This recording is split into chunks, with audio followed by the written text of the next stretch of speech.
Hello friends, अगर आपको हमारा चैनल पसंद आ रहा है तो प्लीज़ इसे सब्सक्राइब कीजिए, लाइक कीजिए और शेयर कीजिए। अरे ओ महारानियों, यहाँ तुम्हारे महलों की तरह नौकर नहीं है, काम कर लो। शांति की ये रोबदार आवाज़ सुनकर उसकी दोनों देवरानियाँ आशा और सुनीता अंदर तक काँप जाती थी। जरा से फुर्सत के पल भी वो दोनों एक साथ नहीं गुजार सकती थी। दोनों के पति कमल और सुशील उनके बड़े भाई रामचरण के साथ एक ही दुकान पर काम करते थे। बात दोनों तरफ एक जैसी थी।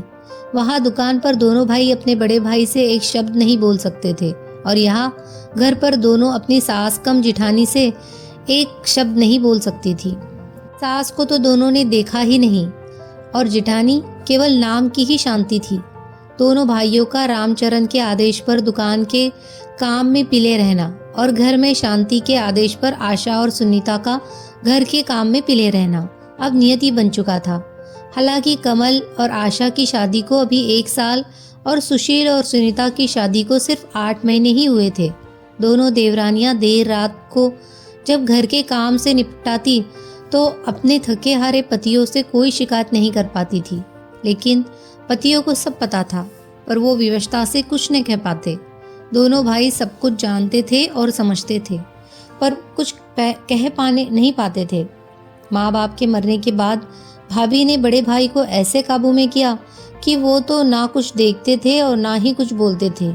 घर में सिर्फ शांति भाभी का ही राज था। बड़े भाई के 2 बच्चे थे, एक लड़का और एक लड़की। दोनों भाई अपने उन भतीजे और भतीजी पर जान छिड़कते थे पर भाभी ने कभी अपने देवरों को नौकर से ज्यादा कुछ नहीं समझा। हर बात में दुभांत करना भाभी की अब आदत सी बन गई थी। दोनों के दिल में भाभी की वैसे भी तो हर बात चुभती थी पर एक बात आज भी उनके दिल में नश्तर की तरह चुभी हुई थी, जो कमल और सुशील की शादी से पहले हुई थी। हुआ यूं कि एक दिन तीनों भाई एक साथ खाना खाने बैठे। भाभी ने पहले बड़े भाई को खूब देसी घी में चुपड़ चुपड़ कर रोटियां खिलाई और जब कमल और सुशील खाना खाने बैठे तो देसी घी का डब्बा एक तरफ रख दिया और डालडा घी से रोटी चुपड़ चुपड़ कर दोनों भाइयों को खिलाने लगी।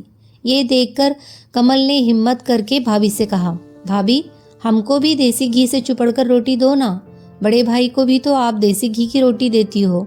इतना सुनते ही शांति भड़क गई और बेलन नचा नचा कर बोली, हाँ तुम्हारा बाप बहुत ज्यादा जायदाद छोड़ गया है और तुमने बड़े महल खड़े किए हैं जो तुमको भी देसी घी चुपड़ी हुई रोटियां चाहिए। पर भाभी बाप तो हम सभी भाइयों का एक ही था और अब बड़े भाई ही हमारे पिता है, तो आप ये दुभांत क्यों करती है? कमल ने भर्राए हुए गले से कहा। इतना सुनते ही शांति का पारा आसमान पर पहुंच गया और उसने बेलन दूर फेंक कर मारा और रामचरण से चिल्लाती हुई बोली, मेरे बस का नहीं है कि सबका काम भी करूं और ताने भी सुनूं। पत्नी को क्रोध में देखकर रामचरण की तो जैसे जान ही निकल गई। अपने ही दोनों भाइयों को बुरा भला कहकर अपनी पत्नी को मनाया। इस सब के बीच अपने भाइयों को ये देखने का भी ख्याल भी रामचरण के मन में नहीं आया। उस दिन दोनों भाई भूखे ही सो गए। समय बीता और कमल सुशील दोनों की शादी हो गई, लेकिन हालात जस के तस थे। भाई अपने दोनों भाइयों को इसीलिए घर से नहीं निकालता था कि इनसे अच्छे नौकर उसको कहाँ मिलेंगे और भाभी को अब 2 अच्छी नौकरानियां मिल गई थी। पर कहते हैं कि समय एक सा कभी नहीं रहता। समय बीतता गया और कमल और सुशील के भी बच्चे हुए। घर छोटा पड़ने का बहाना बनाकर शांति और रामचरण ने दोनों भाइयों को अलग कर दिया। दोनों भाइयों को खाली हाथ घर से निकाल दिया पर दोनों भाइयों ने अपनी एकता को अटूट रखा और एक ऐसा घर लिया जहां वे दोनों अपने परिवार सहित रहने लगे। भाई के व्यवहार से भी दोनों का मन खट्टा हो गया और दोनों भाइयों ने अलग अलग नौकरी कर ली और सुखपूर्वक अपने जीवन में मगन रहने लगे। शांति खुश थी कि दोनों भाइयों को बिना कुछ दिए सब कुछ उसका हो गया। समय अपनी गति से चल रहा था। एक दिन रामचरण और शांति के बेटे का भी ब्याह हो गया। शांति बड़े अरमानों से अपने बेटे के लिए बहू लेकर आई थी। शादी में बड़े भाई ने अपने पत्नी प्रेम के चलते अपने दोनों छोटों भाइयों को न्योता नहीं दिया था। इधर कमल और सुशील ने अपने भाई भाभी से रिश्ता तो नहीं तोड़ा था पर वो रिश्ता अब ऐसा था जैसे बिना खुशबू के फूल।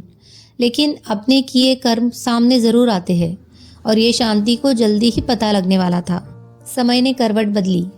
रामचरण अब बीमार रहने लगा था और ज्यादातर घर पर ही रहता था। दुकान अब बेटे ने संभाल ली थी।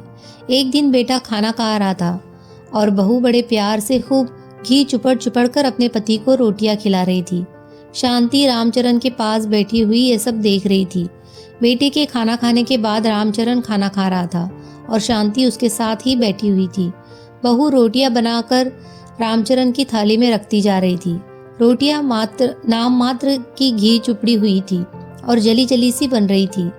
पर कहते हैं ना कि बंदर कितना भी बुरा हो जाए घुड़की मारना नहीं छोड़ता, और इसी नीति के अनुसार शांति ने कड़क कर बहू से कहा, क्यों री, ये रोटियां कैसे बना रही है?